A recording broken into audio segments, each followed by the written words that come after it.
നമസ്കാരം. AICC മാത്സിൻ്റെ പുതിയൊരു വീഡിയോയിലേക്ക് ഏവരും സ്വാഗതം ചെയ്യുകയാണ്. ഞാൻ അഖിൽ. നമ്മൾ പഠിക്കാൻ പോകുന്നത് 10/2/2024 നടന്ന ഫയർ വുമണിനകത്ത് ചോദിച്ച PSC പരീക്ഷയിലെ മാത്സ് ക്വസ്റ്റ്യനാണ്. ഓക്കെ, അപ്പോൾ നിങ്ങൾ ഈ ചാനൽ ആദ്യമായിട്ടാണ് കാണുന്നതെങ്കിൽ ഒന്ന് സബ്സ്ക്രൈബ് ചെയ്തേക്കുക, നിങ്ങളുടെ ഫ്രണ്ട്സിലേക്കൊക്കെ ഒന്ന് ഷെയർ ചെയ്ത് നൽകിയേക്കുക. അപ്പോൾ നമുക്ക് ആദ്യ ചോദ്യത്തിലേക്ക് പോകാം. നമ്മുടെ ഫസ്റ്റ് ക്വസ്റ്റ്യൻ ഫയർ വുമൺ കഴിഞ്ഞ ദിവസം നടന്ന പരീക്ഷയിലെ ക്വസ്റ്റ്യനാണ്. ഓക്കെ, 90, 87, 96, 99, 93, 102 ൻ്റെ മാധ്യമവും തമ്മിൽ കൂട്ടിയാൽ കിട്ടുന്ന തുക എന്ത് എന്നതാണ് ചോദ്യം. മാധ്യം എന്ന് പറഞ്ഞാൽ എന്താണ്? ശരാശരിയാണ്. ശരാശരി കൂട്ടിയിട്ട് എണ്ണം കൊണ്ട് ഭാഗിക്കുക, അതാണ്. ഇനി അടുത്തത് മധ്യമം എന്ന് പറഞ്ഞാൽ എന്താണ്? അസെൻഡിങ് ഓർഡറിലോ ഡിസെൻഡിങ് ഓർഡറിലോ എഴുതുക. അതായത് സംഖ്യകളെ ചെറുതിൽ നിന്ന് വലുതിലേക്കോ അല്ലെങ്കിൽ വലുതിൽ നിന്ന് ചെറുതിലേക്കോ ഓർഡറിൽ എഴുതുക. അതിനുശേഷം നടുക്ക് നിൽക്കുന്നത് എന്തോ അതാണ് മധ്യമം. അപ്പോൾ നമുക്ക് ഈ സംഖ്യകളെ തൽക്കാലം ഇത് കൂട്ടുകയും കുറയ്ക്കുകയൊക്കെ ചെയ്യുന്നതിന് മുമ്പ് ഈ തൽക്കാലം നമുക്കിതിനെ ഒന്ന് അസെൻഡിങ് ഓർഡറിൽ എഴുതാം, ചെറുതിൽ നിന്ന് വലുതിലേക്ക് എഴുതാം. അപ്പോൾ ഇതിനകത്ത് ഏറ്റവും ചെറുത് 87 ആണ്. അപ്പോൾ ആ 87 നമ്മൾ എഴുതി. അതിന് ശേഷം അടുത്തത് 90 ആണ്. ആ 90 നമ്മൾ എഴുതി. അതിനുശേഷം 93 ആണ്. ആ 93 നമ്മൾ എഴുതി. അതിനുശേഷം 96 ഉണ്ട്. ആ 96 നമ്മൾ എഴുതി. അതിനുശേഷം 99 ഉണ്ട്. ആ 99 എഴുതി. 99 ആണ്. അതിനുശേഷം 102 ഉണ്ട്. നമുക്ക് ആദ്യം ഇതിൻ്റെ മാധ്യം കണ്ടുപിടിക്കണം. അപ്പോൾ മാധ്യം കണ്ടുപിടിക്കുന്നത് എപ്പോഴും നിങ്ങൾ നോക്ക്, ഇതിപ്പം എല്ലാം കൂടെ കൂട്ടിയിട്ട് എണ്ണം കൊണ്ട് ഡിവൈഡ് ചെയ്താൽ മതി, മാധ്യം കിട്ടും. പക്ഷേ ഇവൻ്റെ ഒരു ചെറിയ ഗുണമുള്ളത്, ഒരു 87 + 3 90 ആണ്. 90 + 3 93, 96, 97, 102 3 കൂടിക്കൊണ്ടിരിക്കുകയാണ്. തുടർച്ചയായിട്ട് പോകുന്ന ഏത്, ഇപ്പോൾ ഒരു സമാന്തര ശ്രേണിയാണിത്. അപ്പോൾ തുടർച്ചയായിട്ട് പോകുന്ന ഏത് സംഖ്യകളുടെയും ശരാശരി ആദ്യ സംഖ്യ അവസാന സംഖ്യയും കൂടെ കൂട്ടിയിട്ട് പകുതി എടുത്താൽ മതി. ആദ്യ സംഖ്യ അവസാന സംഖ്യയും കൂടെ കൂട്ടിയിട്ട് പകുതി എടുത്താൽ മതി. അല്ലെങ്കിൽ മറ്റൊരു കഥയുണ്ട്, അതിൻ്റെ നടുക്ക് നിൽക്കുന്നത്, തുടർച്ചയായിട്ട് പോകുന്ന ഏത് സംഖ്യയുടെയും ശരാശരി എന്ന് പറയുന്നത് നടുക്ക് നിൽക്കുന്നതായിരിക്കും. ഓക്കെ, അങ്ങനെ ചെയ്യാം. നടുക്ക് നിൽക്കുന്നതായിരിക്കും. അപ്പോൾ ഇതിൻ്റെ നടുക്ക് നിൽക്കുന്നത് ആരാന്ന് വെച്ചാൽ ശരാശരി എന്ന് പറഞ്ഞാൽ മാധ്യം എന്ന് പറയുന്നത് തുടർച്ചയായിട്ട് പോകുന്ന സംഖ്യകളാണെങ്കിൽ എല്ലാം കൂടെ കൂട്ടിയിട്ട് എണ്ണം കൊണ്ട് ഡിവൈഡ് ചെയ്താൽ മതി. പക്ഷേ തുടർച്ചയായിട്ട് പോകുന്ന സംഖ്യകളാണെങ്കിൽ മാധ്യം കണ്ടുപിടിക്കാനൊരു എളുപ്പവഴി അതിൻ്റെ നടുക്ക് നിൽക്കുന്ന സംഖ്യ ആയിരിക്കും. തുടർച്ചയായിട്ട് പോകുന്നത് കൊണ്ടാണേ ആ ഒരു ഇമ്പോർട്ടൻ്റ് ഫാക്റ്റ് ഓർത്ത് നോക്കണം. തുടർച്ചയായിട്ട് പോകുന്നൊരു സമാന്തര ശ്രേണി ആയതുകൊണ്ടാണ്. സമാന്തര ശ്രേണി ആണെങ്കിൽ മാധ്യം എന്ന് പറയുന്നത് നടുക്ക് നിൽക്കുന്നതായിരിക്കും. അപ്പോൾ എന്ന് പറഞ്ഞാൽ ഒരു സമാന്തര ശ്രേണിയുടെ മധ്യമവും എപ്പോഴും തുല്യമായിരിക്കും. റിപ്പീറ്റ് ചെയ്യുന്നു, ഒരു സമാന്തര ശ്രേണിയുടെ മാധ്യം എന്നുവെച്ചാൽ എല്ലാം കൂടെ കൂട്ടിയിട്ട് എണ്ണം കൊണ്ട് ഡിവൈഡ് ചെയ്യുന്നതും മധ്യമം ചെറുതിൽ നിന്ന് വലുതിലേക്ക് എഴുതിയിട്ട് നടുക്കെഴുതുന്നതും എപ്പോഴും തുല്യമായിരിക്കും. ക്ലിയർ ആണല്ലോ ആ പോയിന്റ്? എന്നുവെച്ചാൽ ഒരെണ്ണം കണ്ടുപിടിച്ചിട്ട് അതിൻ്റെ ഇരട്ടി എടുത്ത ഉത്തരവാണെന്ന് അർത്ഥം. ഓക്കെ, സമാന്തര ശ്രേണിയുടെ മധ്യമവും തുല്യമായിരിക്കും. പോയിന്റ് മനസ്സിലായിട്ടുണ്ടല്ലോ? അപ്പോൾ ഇതിൻ്റെ നടുക്ക് നിൽക്കുന്നത് ആര്? നമ്മൾ ചെറുതിൽ നിന്ന് വലുതിലേക്ക് എഴുതി നടുക്ക് നിൽക്കുന്നത് ആര്? 2 എണ്ണം ഉണ്ട്. ഓക്കെ, അപ്പം ഇത് രണ്ടും കൂടെ കൂട്ടിയിട്ട് പകുതി എടുക്കുന്നതാണ് മാധ്യം, അത് തന്നെയാണ് മധ്യമവും. ഇപ്പോൾ ഇത് രണ്ടും കൂടെ കൂട്ടുക, പകുതി എടുക്കുക. അപ്പോൾ 93 + 96/2 ഇത് തന്നെയാണ് മാധ്യം, ഇത് തന്നെയാണ് മധ്യമം. അപ്പോൾ അത് രണ്ടും കൂടെ കൂട്ടിയാൽ കിട്ടുന്നത് എത്രയാണെന്ന് വെച്ചാൽ ജസ്റ്റ് അതിനെ 2 കൊണ്ട് ഗുണിച്ചാൽ മതി. ഇപ്പോൾ രണ്ടും കൂടെ കട്ട് ചെയ്ത് പോകുന്നു. 93 + 96 189. നമ്മുടെ ഉത്തരം ഓപ്ഷൻ ഡി. ക്ലിയർ ആണല്ലോ? ഒറ്റ പോയിന്റ്, ഒരു സമാന്തര ശ്രേണിയുടെ മധ്യമം തുല്യമായിരിക്കും. അപ്പോൾ ഒരെണ്ണം കണ്ടുപിടിച്ച് കഴിഞ്ഞാൽ അതിൻ്റെ ഇരട്ടി എടുത്താൽ അത് രണ്ടും കൂടെ കൂട്ടിയാൽ കിട്ടുന്നത് കിട്ടത്തില്ലേ? അപ്പോൾ ഓപ്ഷൻ ഡി ആണ് നമ്മുടെ ഉത്തരം. ഫസ്റ്റ് ക്വസ്റ്റ്യൻസ് കഴിഞ്ഞു. നമുക്ക് രണ്ടാമത്തെ ചോദ്യത്തിലോട്ട് പോകാം. ഒരാൾ ഒരു തുക 10% പലിശ നിരക്കിൽ കൂട്ടുപലിശ കണക്കാക്കുന്ന ബാങ്കിൽ നിക്ഷേപിച്ചു. അപ്പോൾ 10% നമ്മുടെ പലിശ നിരക്ക്. ഒരു വർഷത്തിന് ശേഷം അയാളുടെ അക്കൗണ്ട് പരിശോധിച്ചപ്പോൾ പലിശയായി 1600 രൂപ വന്നതായി അറിഞ്ഞു. എന്ന് വെച്ചാൽ അയാൾക്ക് ഒന്നാമത്തെ വർഷം 1600 രൂപ പലിശ ലഭിച്ചിരിക്കുന്നു. ഓക്കെ, ഏതോ സംഖ്യയുടെ 10% 1600. അപ്പോൾ ആ സംഖ്യയുടെ ഒന്നാമത്തെ വർഷം അയാൾ കൊണ്ടിട്ട എമൗണ്ടിൻ്റെ 10% കിട്ടുമല്ലോ പലിശയായിട്ട്. അപ്പോൾ ഏതോ സംഖ്യയുടെ 10%ആണ് 1600. അപ്പോൾ ആ പ്രിൻസിപ്പൽ എമൗണ്ട് 16,000 ആണെന്ന് നമുക്ക് ഊഹിക്കാമല്ലോ. ഓക്കെ, അത് അവിടെ ഊഹിക്കേണ്ട കാര്യമില്ല, ഞാൻ പറഞ്ഞതാണ്. ഇനി അടുത്തത്, ഒരു വർഷത്തിന് ശേഷം അയാളുടെ അക്കൗണ്ട് പരിശോധിച്ചപ്പോൾ പലിശയായി 1,600 രൂപ വന്നതായി അറിഞ്ഞു. ഒരു വർഷം കൂടി കഴിഞ്ഞാൽ അയാളുടെ അക്കൗണ്ടിലേക്ക് എത്ര രൂപ പലിശ കൂടി വരും? ഒരു വർഷവും കൂടെ കഴിഞ്ഞാൽ രണ്ടാമത്തെ വർഷമാവും. ഇപ്പോൾ രണ്ടാമത്തെ വർഷമാകുമ്പോൾ അയാളുടെ അക്കൗണ്ടിലേക്ക് എത്ര രൂപ കൂടി വരും എന്നതാണ് ചോദ്യം. കൂട്ടുപലിശ എന്ന് പറഞ്ഞാൽ നിങ്ങൾക്ക് അറിയാമോ? എന്തായാലും പ്രിൻസിപ്പൽ എമൗണ്ടിൻ്റെ 10% എപ്പോഴും കിട്ടും. പിന്നെ പ്രീവിയസ് ആയിട്ട് നമുക്ക് എത്ര പലിശ കിട്ടിയിട്ടുണ്ടോ അതിൻ്റെ 10% ഇവിടെ കിട്ടും. എന്നുവെച്ചാൽ ഒന്നാമത്തെ വർഷം നമുക്ക് 1,600 രൂപ കിട്ടിയിട്ടുണ്ട്, അത് രണ്ടാമത്തെ വർഷം 1,600 രൂപ കിട്ടും. പ്ലസ് മുമ്പ് കിട്ടിയ പലിശയ്ക്കും കൂടെ പലിശ കണക്കാക്കുന്നു എന്നുള്ളത് കൊണ്ടാണ് അതിനെ കൂട്ടുപലിശ എന്ന് വിളിക്കുന്നത്. ഓക്കെ, പ്രിൻസിപ്പൽ എമൗണ്ടിൻ്റെ പലിശ നമുക്ക് കിട്ടും, പ്ലസ് നേരത്തെ എത്ര പലിശ കിട്ടിയിട്ടുണ്ടോ അതിൻ്റെയും കൂടെ പലിശ കിട്ടും. എന്നുവെച്ചാൽ രണ്ടാമത്തെ വർഷം പ്രിൻസിപ്പൽ എമൗണ്ടിൻ്റെ 10% 1,600 കിട്ടും, പ്ലസ് 1,600ൻ്റെ 10% പ്രീവിയസ് ഇയറിൽ നമുക്ക് എത്ര പലിശ കിട്ടിയോ അതിൻ്റെ പലിശ കൂടി കിട്ടും. 1,600ൻ്റെ 10% 160 കൂടെ കിട്ടും. എന്നുവെച്ചാൽ രണ്ടാമത്തെ വർഷം നമുക്ക് കിട്ടാൻ പോകുന്ന പലിശ എന്ന് പറയുന്നത് 1,760 രൂപയായിരിക്കും.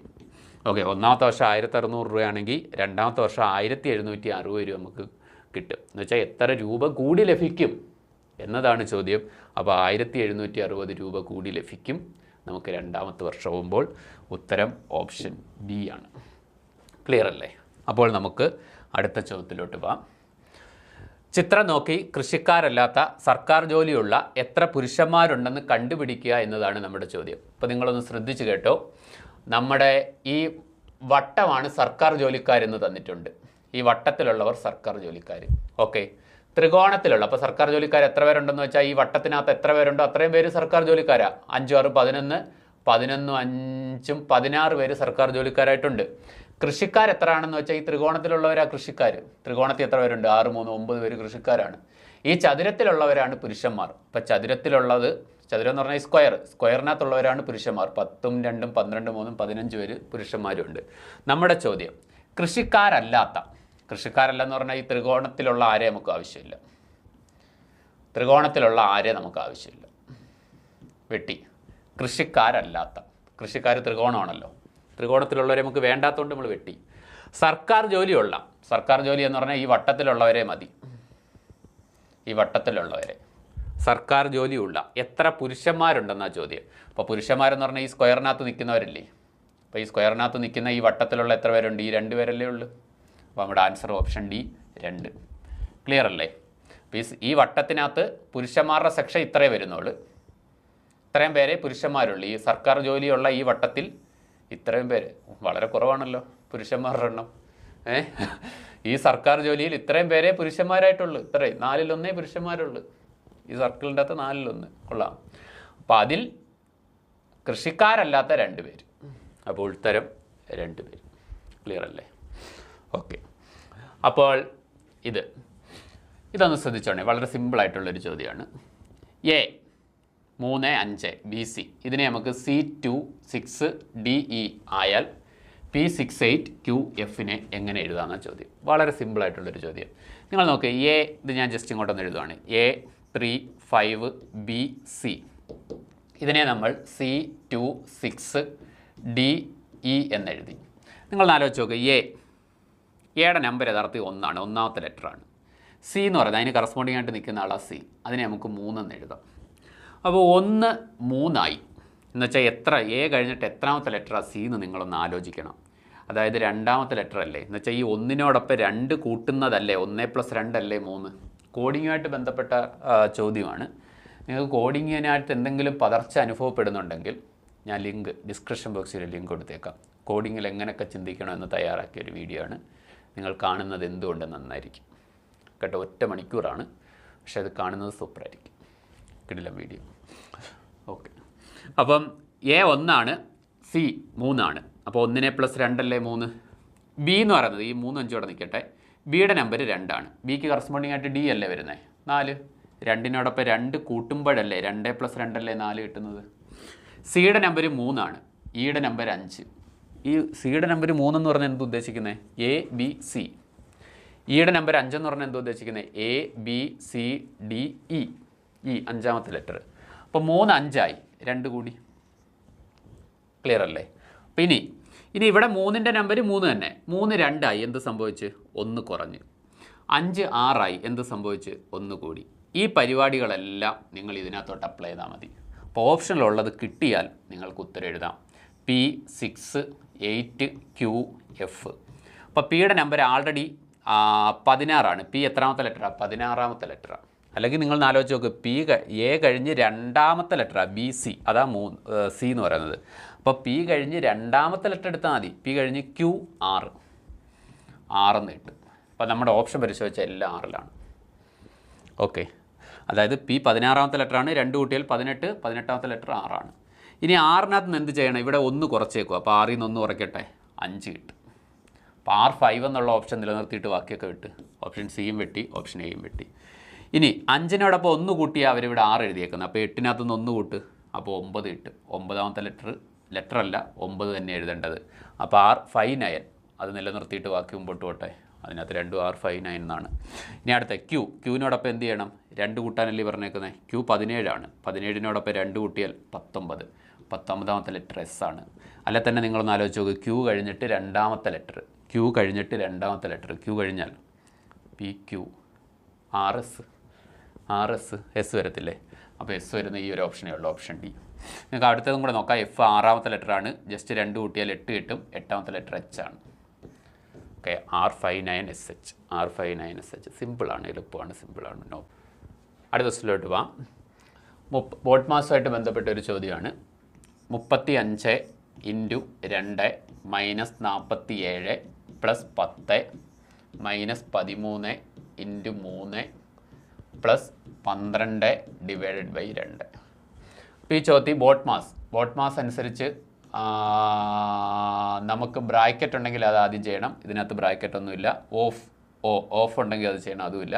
ഇത് രണ്ടും ഇല്ലെങ്കിൽ പിന്നെ ഡിവിഷൻ ചെയ്യണം. അപ്പോൾ ഇതിനകത്ത് ഡിവിഷൻ എന്ന് പറഞ്ഞാൽ ഈ ഒരെണ്ണം മാത്രമേ ഉള്ളൂ. ഓക്കെ, ഇതങ്ങ് ചെയ്യണം. അപ്പോൾ 12 / 2 എന്ന് പറഞ്ഞാൽ 6 കിട്ടും. 6. ഓക്കെ, അത് നമ്മൾ 6 കിട്ടിയെന്നൊന്ന് സങ്കല്പിച്ചു. അത് 6 കിട്ടി. പിന്നെ ഡിവിഷനും ഇല്ലാതായി കഴിഞ്ഞാൽ പിന്നെ നമുക്ക് മൾട്ടിപ്ലിക്കേഷൻ ചെയ്യണം. പിന്നെ അടുത്ത മൾട്ടിപ്ലിക്കേഷൻ ചെയ്യുക.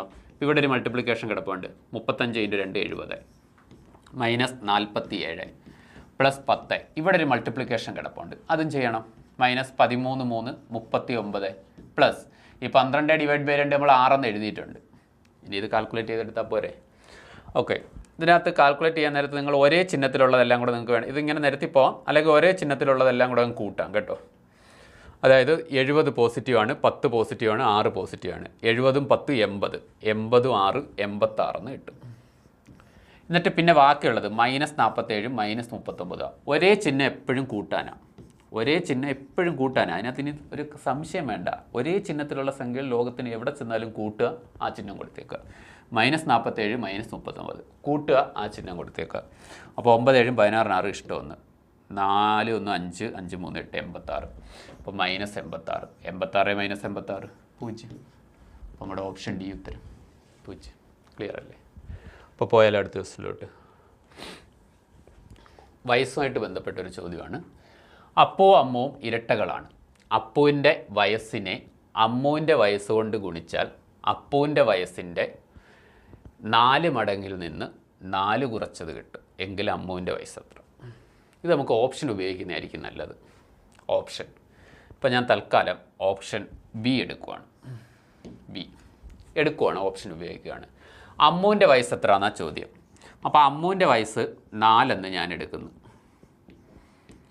നമ്മുടെ ചോദ്യത്തിൽ പറയുന്നു അപ്പവും അമ്മുവും ഇരട്ടകളാണ്. അപ്പോൾ അപ്പുവിൻ്റെ വയസ്സ് എത്ര ആയിരിക്കും? അപ്പുവിൻ്റെ വയസ്സ് എന്ന് പറയുന്നത് 4 തന്നെ ആയിരിക്കുമല്ലോ. ഇരട്ടകളാണെങ്കിൽ രണ്ടുപേരുടെയും വയസ്സ് തുല്യമായിരിക്കും. ഞാൻ ഈ ഓപ്ഷൻ ബി ആണ് ആദ്യം എടുത്തത്. അതിനുശേഷം അപ്പുവിൻ്റെ വയസ്സിനെ അമ്മുവിൻ്റെ വയസ്സ് കൊണ്ട് ഗുണിച്ചാൽ, അപ്പോൾ അപ്പുവിൻ്റെ അമ്മുവിൻ്റെയും വയസ്സുകൾ തമ്മിൽ ഗുണിക്കുന്നു. ഓക്കെ, അപ്പോൾ എന്താ കിട്ടും? 4 × 4 16 കിട്ടും. അപ്പോൾ അപ്പുവിനെയും അമ്മുവിനെയും കൂടെ ഗുണിച്ചാൽ അപ്പുവിൻ്റെ വയസ്സ് 4 അമ്മുവിൻ്റെ വയസ്സ് 4, അപ്പോൾ നമുക്ക് 16 കിട്ടും. അപ്പോൾ അപ്പുവിൻ്റെ വയസ്സിനെ അമ്മുവിൻ്റെ വയസ്സ് കൊണ്ട് ഗുണിച്ചാൽ അവർ പറയുക അപ്പുവിൻ്റെ വയസ്സിൻ്റെ 4 മടങ്ങിൽ നിന്ന് 4 കുറച്ചത് കിട്ടുമെന്നാണ്. അപ്പുവിൻ്റെ വയസ്സിൻ്റെ 4 മടങ്ങെന്ന് പറഞ്ഞാൽ 4നെ 4 കൊണ്ട് ഗുണിക്കുന്നത് 16. അതിൽ നിന്ന് എന്ത് ചെയ്യണം? 4 കുറച്ചത് കിട്ടും. 16ൽ നിന്ന് 4 കുറച്ച് എത്ര? 12. കിട്ടിയോ? അപ്പുവിൻ്റെ വയസ്സ് 4ആണ്. അതിനെ 4 കൊണ്ട് ഗുണിച്ചിട്ട് 4 കുറച്ച് എത്ര കിട്ടും? 4നെ 4 കൊണ്ട് ഗുണിച്ചാൽ 16. 16ൽ നിന്ന് 4 കുറച്ചാൽ 12 കിട്ടുന്നത്. അതെന്ന് പറയുന്നത് അപ്പൂൻ്റെ അമ്മൂൻ്റെ വയസ്സിൻ്റെ ഗുണനഫലം എന്നാണ് ചോദ്യത്തിൽ പറയുന്നത്. 4 × 4 16 ഇത് രണ്ടും തുല്യമാണോ? അല്ല. അപ്പോൾ ഓപ്ഷൻ ബി ഉത്തരവല്ല. ക്ലിയർ ആണല്ലോ. ഇനി ഞാൻ അടുത്തത് അപ്പൂൻ്റെ പ്രായം അമ്മൂൻ്റെ പ്രായമാണല്ലോ കണ്ടുപിടിക്കേണ്ടത്. അമ്മൂൻ്റെ പ്രായം ഓപ്ഷൻ എ 2 എടുക്കുന്നു. അപ്പോൾ അപ്പൂൻ്റെ പ്രായം 2 ആയിരിക്കും. ഇനി എന്തോ അവർ പറയുന്നത്, അപ്പൂൻ്റെ വയസ്സിൻ്റെ 4 മടങ്ങിൽ നിന്ന്, അപ്പൂൻ്റെ വയസ്സിൻ്റെ 4 മടങ്ങ് എന്ന് പറഞ്ഞാൽ ഇതിൻ്റെ 4 മടങ്ങ്, ഇതിൻ്റെ 4 മടങ്ങ് എന്ന് പറഞ്ഞാൽ 2നെ 4 കൊണ്ട് ഗുണിക്കുന്നത് 8, അതിൽ നിന്ന് 4 കുറച്ചത്. അപ്പോൾ 8ൽ നിന്ന് 4 കുറച്ചാൽ എന്ത് കിട്ടും? 8ൽ നിന്ന് 4 കുറച്ചാൽ 4 കിട്ടും. അതായത് അപ്പൂൻ്റെ വയസ്സിൻ്റെ 4 മടങ്ങിൽ നിന്ന് 4 കുറച്ചത്. അപ്പൂൻ്റെ വയസ്സ് 2, അതിൻ്റെ 4 മടങ്ങെന്ന് പറഞ്ഞാൽ 8, അതിൽ 4 കുറച്ചാൽ 4 കിട്ടും. 4 മടങ്ങിൽ നിന്ന് 4 കുറച്ചത് കിട്ടും. എന്ത് കിട്ടും? അപ്പൂൻ്റെയും അമ്മൂൻ്റെയും വയസ്സ് തമ്മിൽ ഗുണിക്കുന്നത്. അമ്മൂൻ്റെ വയസ്സ് തമ്മിൽ ഗുണിച്ച് നോക്ക്. 2 × 2 4. ഒന്നുകൂടെ പറയുന്നത്, അമ്മൂൻ്റെ വയസ്സ് ഞാൻ 2 എടുക്കുന്നു, അപ്പൂൻ്റെ വയസ്സ് 2 ആയിരിക്കും, കാരണം അവർ ഇരട്ടകളാണ്. ഇനി അപ്പൂനെ അമ്മൂൻ്റെ വയസ്സുകൾ തമ്മിൽ ഗുണിച്ചാൽ 2 × 2 4 എന്നത് ഗുണിച്ചാൽ കിട്ടുന്നത് എന്ന് പറയുന്നത് അപ്പൂൻ്റെ വയസ്സിൻ്റെ 4 മടങ്ങിൽ നിന്ന് 4 കുറച്ചതാണ്. 2ൻ്റെ 4 മടങ്ങെന്ന് പറഞ്ഞാൽ 8, അതിൽ നിന്ന് 4 കുറച്ചാൽ 4. ശരിയല്ലേ? തുല്യമല്ലേ? ഓക്കെ. അപ്പോൾ ഉത്തരം ഓപ്ഷൻ എ. ക്ലിയർ ആണേ? അങ്ങനെയാണെങ്കിൽ 12, 18, 24 എന്ന ശ്രേണിയിലെ ആദ്യ 20 പദങ്ങളുടെ തുകയും അടുത്ത 20 പദങ്ങളുടെ തുകയും തമ്മിലുള്ള വ്യത്യാസം എന്ത്? വളരെ സിമ്പിൾ ചോദ്യമാണ്. പാഠപുസ്തകമായിട്ട് ബേസ് ചെയ്ത സമാന്തര ശ്രേണിയിലെ ക്വസ്റ്റ്യനാണ്. ഇത് നമുക്ക് പെട്ടെന്ന് ചെയ്ത് കേട്ടോ. അതായത് 12, 18, 24 എക്സെട്ര എന്ന ശ്രേണിയിലെ ആദ്യ 20 പദങ്ങളുടെ തുകയും അടുത്ത 20 പദങ്ങളുടെ തുകയും തമ്മിലുള്ള വ്യത്യാസം എന്തെന്ന് ചോദിച്ചാൽ ഒറ്റയടിക്ക് നിങ്ങൾക്ക് ഉത്തരം എഴുതാം. അപ്പോൾ ഈ എൻ എന്ന് പറയുന്നത് എണ്ണം എന്ന് പറയുന്നതാണ് 20, അതിനെ നമുക്ക് എൻ എന്ന് വിളിക്കാം കേട്ടോ. എൻ ആൻസർ എന്ന് പറയുന്നത് n²d ആയിരിക്കും. അതായത് 12, 18, 24 എന്ന ശ്രേണി, ഏതെങ്കിലും ഒരു ശ്രേണി, ഇതൊരു സമാന്തര ശ്രേണിയാണ്, 6 കൂടിക്കൊണ്ടിരിക്കുക. അപ്പോൾ ഇങ്ങനെയുള്ള ഏത് സമാന്തര ശ്രേണി എടുത്താലും ഇപ്പോൾ ആദ്യത്തെ 50 പദങ്ങളുടെ തുകയും അടുത്ത 50 പദങ്ങളുടെ തുകയും തമ്മിലുള്ള വ്യത്യാസം എത്രയാണെന്ന് വെച്ചാൽ n²d. ആദ്യത്തെ 10 പദങ്ങളുടെ തുകയും അടുത്ത 10 പദങ്ങളുടെ തുകയും തമ്മിലുള്ള വ്യത്യാസം എന്ത്? n²d. സമാന്തര ശ്രേണിയാണോ? n²d. ആദ്യത്തെ 25 പദവും അതിനടുത്ത 25 പദങ്ങളും തമ്മിലുള്ള വ്യത്യാസം എന്ത്? n²d. ഇവിടെ n എന്ന് പറഞ്ഞാൽ എത്ര? നിങ്ങളൊന്ന് ആലോചിച്ച് നോക്കി, 20 സമാന്തര ശ്രേണിയിലെ ആദ്യ 20 പദങ്ങളുടെ തുക. അപ്പോൾ n എന്ന് പറയുന്നത് 20. അപ്പോൾ 20ൻ്റെ സ്ക്വയർ ഇൻറ്റു d. d എന്ന് പറഞ്ഞാൽ സമാന്തര ശ്രേണിയിലെ പൊതുവ്യത്യാസം. 18 നിന്ന് 12 വന്നത് 6. അപ്പോൾ 20ൻ്റെ സ്ക്വയർ 400. 400 × 6 2400. Option C. എളുപ്പമല്ലേ? സിമ്പിളാണ്. Option C. അപ്പോൾ നമ്മൾ പോകുന്നു അടുത്തത്. നിങ്ങൾ ഈ ക്വസ്റ്റ്യൻ ഒന്ന് വായിച്ചു നോക്കിയോ. ചുമ്മാ ഒന്ന് വായിച്ചു നോക്കുക. എപ്പോഴത്തേക്ക് ഞാൻ ഒരു വെള്ളം കുടിക്കാം.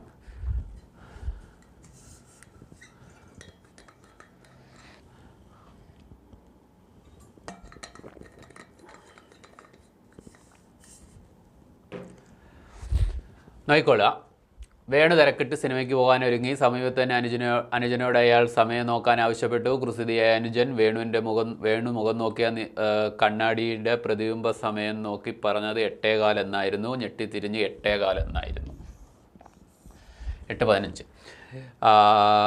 ഞെട്ടിത്തിരിഞ്ഞ് നോക്കിയ വേണു പിന്നിൽ ഭിത്തിയിൽ കണ്ട ക്ലോക്കിലേക്ക് നോക്കി. അപ്പോൾ അയാൾ കണ്ട യഥാർത്ഥ സമയം എന്ത്? പ്രതിബിംബ സമയം തന്നേക്കുന്നു, അതിൻ്റെ യഥാർത്ഥ സമയം കണ്ടെത്തണം. അപ്പോൾ 8:15, 8:15. അപ്പോൾ 8:15ൻ്റെ പ്രതിബിംബ സമയം കണ്ടെത്താൻ 11:60. നിങ്ങൾ നോക്കണം, ചോദ്യം വലുതാണ്. ഉത്തരം കണ്ട് ഈ ഭാഗത്ത് ചെയ്യാം നമുക്ക്. പ്രതിബിംബ സമയം കണ്ടെത്താൻ എപ്പോഴും 11:60 എന്ന് കുറച്ചാൽ മതി. 8:15 മീൻസ് 8:15. 10 × 5 = 5. 5 × 1 = 4. 11 × 8 = 3. 3:45 ഉത്തരം. 3:45. അപ്പോൾ ആൻസർ 3:45. ഓക്കെ. പ്രതിബിംബ സമയം കണ്ടുപിടിക്കാൻ, പ്രതിബിംബ സമയം തന്നിട്ട് യഥാർത്ഥ സമയം കണ്ടുപിടിക്കാനാണ്. 11:60 എന്ന് കുറച്ചാൽ മതി. 3:45 നീട്ട്. ക്ലിയർ അല്ലേ? അങ്ങനെയാണെങ്കിൽ ഒരു സമയത്തിൻ്റെ ചുറ്റളവ് 32 സെൻറ്റിമീറ്ററാണ്. ഈ സമയത്തിൻ്റെ വശങ്ങളുടെ അതേ നീളമുള്ള വശങ്ങളോട് കൂടിയ ഒരു സമഷഡ്ഭുജത്തിൻ്റെ പരപ്പളവെന്ത് എന്നതാണ് ചോദ്യം. ശ്രദ്ധിച്ച് കേട്ടോണേ, വളരെ സിമ്പിളാണ്. ഒരു സമചതുരം വശ എ, അതിൻ്റെ ചുറ്റളവ് എന്ന് പറഞ്ഞാൽ 4a. അപ്പോൾ ആ 4a ആണ് അവർ തന്നിരിക്കുന്നത്. സമയത്തിൻ്റെ ചുറ്റളവ് 32. അപ്പോൾ എ എന്ന് പറയുന്നത് 32/4 8 കിട്ടും. 8. ഇനി അങ്ങനെയാണേ ഒരു സമഷഡ്ഭുജത്തിൻ്റെ പരപ്പളവ് എന്തെന്നാ ചോദ്യം. അതേ നീളമുള്ള വശങ്ങളോട് കൂടിയ ഒരു സമഷഡ്ഭുജത്തിൻ്റെ പരപ്പളവ് എന്ത്? സമഷഡ്ഭുജത്തിൻ്റെ പരപ്പളവ് ഇപ്പോൾ സമഷഡ്ഭുജത്തിൻ്റെ വശത്തിൻ്റെ നീളം എ ആണെങ്കിൽ അത് 8 ആണെന്ന് ചോദ്യത്തിൽ പറയുന്നുണ്ട്. 8 പറയുന്നില്ല, അവർ പറയുന്നുണ്ട് ഈ സമയത്തിൻ്റെ വശം എത്രയാണോ അത് തന്നെയാണ് സമഷഡ്ഭുജത്തിൻ്റെ വശവും എന്ന് ചോദ്യത്തിൽ പറയുന്നുണ്ട്. ശരിയല്ലേ? അതേ നീളമുള്ള വശങ്ങളോട് കൂടിയ സമഷഡ്ഭുജം. ഏത്? സമചതുരത്തിൻ്റെ അതേ നീളം. അപ്പോൾ അങ്ങനെ ചോദ്യത്തിൽ പറയുന്നുണ്ട്. അപ്പോൾ എ 8 ആണെന്ന് കിട്ടി. ഇനി ഒരു കാര്യം കൂടെ അറിഞ്ഞാൽ മതി. സമഷഡ്ഭുജത്തിൻ്റെ പരപ്പളവ് കണ്ടുപിടിക്കാനുള്ള ഇക്വേഷൻ എന്ത്? ഇതൊരു സമഷഡ്ഭുജം, എല്ലാ വശവും തുല്യമായത് കേട്ടോ, എല്ലാ വശവും തുല്യമായ സമഷഡ്ഭുജം. നമുക്ക് ഇതിനെ കുറച്ച് ഡയഗണൽ ചുമ്മാ എന്ന് വരയ്ക്കാം. എൻ്റെ വശം എ ആണേ, ഡയഗണൽ ഇങ്ങനെ സെൻറ്ററിൽ കൂടെ പോയി എൻ്റെ ഇതൊക്കെ നീളം കൂടിയത് പോയതുകൊണ്ടാണ് അങ്ങനെ കിട്ടിയത്. അപ്പോൾ നമുക്ക് ഇതിനകത്ത് 1 2 3 4 5 6 ത്രികോണം കിട്ടും. ഈ 6 ത്രികോണവും സമഭുജ ത്രികോണമാണ്. ഇപ്പോൾ ഈ 6 സമഭുജ ത്രികോണത്തിൻ്റെ വിസ്തീർണം അല്ലി യഥാർത്ഥത്തിൽ ഈ സമഷഡ്ഭുജത്തിൻ്റെ വിസ്തീർണം എന്ന് പറയുന്നത്. എന്ന് വെച്ചാൽ ഒരു സമഭുജ ത്രികോണത്തിൻ്റെ വിസ്തീർണം എത്രയാണെന്ന് നമുക്കറിയാം. √3a²/4 ആണ്. ഓക്കെ, അതിനെ ജസ്റ്റ് ഒരു 6 കൊണ്ട് ഗുണിച്ചാൽ നമുക്ക് ഈ ഷഡ്ഭുജത്തിൻ്റെ വിസ്തീർണം കിട്ടത്തില്ലേ? √3a²/4 × 6 ചെയ്താൽ മതി. Okay, 6 × √3a²/4. ഇതാണ് സമഷഡ്ഭുജത്തിൻ്റെ വിസ്തീർണം കണ്ടുപിടിക്കാനുള്ള ഇക്വേഷൻ. 6 × √3a²/4. കാരണം ഇതിനകത്ത് 6 സമഭുജ ത്രികോണം ഇരിപ്പുണ്ട്. അതിൻ്റെ വശത്തിൻ്റെ നീളം എ ആണ്. അപ്പോൾ 6 √3a²/4. അപ്പോൾ നമ്മുടെ ആൻസർ 6 √3a²/4 ചെയ്താൽ മതി. അപ്പോൾ 6 × √3 ആണേ, √3 × a². എ എന്ന് പറഞ്ഞാൽ എത്ര? 8. അപ്പോൾ 8ൻ്റെ സ്ക്വയർ 8 × 8/4. അപ്പോൾ 4ഉം 8 കൂടെ കട്ട് ചെയ്തു 2. 2 × 8 16. 16 6 60 36 96. അപ്പോൾ ഉത്തരം 96 √3 എന്ന് കിട്ടും. 6 × 2 12. 12 8 96. 96 × √3 96 √3. ഓപ്ഷൻ നോക്കിയാൽ എ. Option A 96 √3. ക്ലിയർ അല്ലേ? അങ്ങനെയാണെങ്കിൽ പോകാം. നമ്മുടെ അടുത്ത ചോദ്യത്തിലേക്ക് പോവുകയാണ്. ലാസ്റ്റ് ക്വസ്റ്റ്യൻ ആണ്. 5/6 the whole raised to 5 into 4/3 the whole raised to -4 divided by 5/6 the whole raised to 6 into 3/4 the whole raised to 4. ഒറ്റ കാര്യം പറഞ്ഞോട്ടെ. a/b the whole raised to n -n എന്ന് പറയുന്നത് ഇതിനെ അങ്ങ് തിരിക്കാം. a/b നമുക്ക് b/a എന്ന് എഴുതാം. the whole raised to n എന്ന് എഴുതാവുന്നതാണ്. a/b the whole raised to -n എന്ന് പറഞ്ഞാൽ b/a the whole raised to n തുല്യമാണ്. എന്നുവെച്ചാൽ ഇതിനെ തിരിച്ചുകൊണ്ട് പവറിനെ ഓപ്പോസിറ്റ് സൈനാക്കി മാറ്റാം. ഇതിനെ തിരിച്ചുകൊണ്ട് പവറിനെ ഓപ്പോസിറ്റ് സൈനാക്കി മാറ്റാം. എന്ന് വെച്ചാൽ ഈ 5/6 the whole raised to 5 ഞാൻ അങ്ങനെ തന്നെ എഴുതി. ഇൻറ്റു നിങ്ങൾ നോക്ക് 4/3 the whole raised to -4 ആണ്. ഞാൻ ഇതിനെ തിരിച്ചുകൊണ്ട് -4 4 അപ്പോൾ 3/4 the whole raised to 4 എന്ന് വരും. By 5/6 the whole raised to 6 അങ്ങനെ തന്നെ എഴുതി. 5/6 the whole raised to 6 that is equal to into 3/4 the whole raised to 4 അങ്ങനെ തന്നെ എഴുതി. അതങ്ങനെ തന്നെ എഴുതാനുള്ള റീസൺ നിങ്ങൾക്ക് ഒരുപക്ഷെ ഇപ്പോൾ മനസ്സിലാവും. ഇല്ലെങ്കിൽ മനസ്സിലായില്ലേ നിങ്ങൾ നോക്ക്. ഈ 3/4 the whole raised to 4 മെണ്ടയിലും ഉണ്ട്, 3/4 the whole raised to 4 താഴെയുണ്ട്. Cut ചെയ്തങ്ങ് പോകും. അവശേഷിക്കുന്ന ഈ 2 സംഖ്യകൾ മാത്രം. ഇനി നിങ്ങൾ നോക്ക്, ഈ പവർ നമുക്ക് ഈ രണ്ടെണ്ണത്തിന് സെപ്പറേറ്റ് കൊടുക്കാം. 5/5 ബൈ 6/5 ഹോൾ ഡിവൈഡ് ബൈ ഈ 6 ഇതിന് രണ്ടിന് സെപ്പറേറ്റ് കൊടുക്കാം. 5/6 ഡിവൈഡ് ബൈ 6/6. ഒരു ഫ്രാക്ഷൻ കൊണ്ട് ഡിവൈഡ് ചെയ്യുന്നതിന് വരെ തിരിച്ചിട്ട് ഗുണിക്കാം. തിരിച്ചിട്ട് നിങ്ങൾക്ക് അറിഞ്ഞൂടെ, ഒരു ഫ്രാക്ഷൻ കൊണ്ട് ഇതാ നമ്മൾ ഈ ഒരു ഫ്രാക്ഷനെ ഈ ഒരു ഫ്രാക്ഷൻ കൊണ്ട് ഡിവൈഡ് ചെയ്യണം. അതിന് പകരം നമുക്ക് തിരിച്ചിട്ട് വിൽക്രമം കൊണ്ട് ഗുണിക്കാം.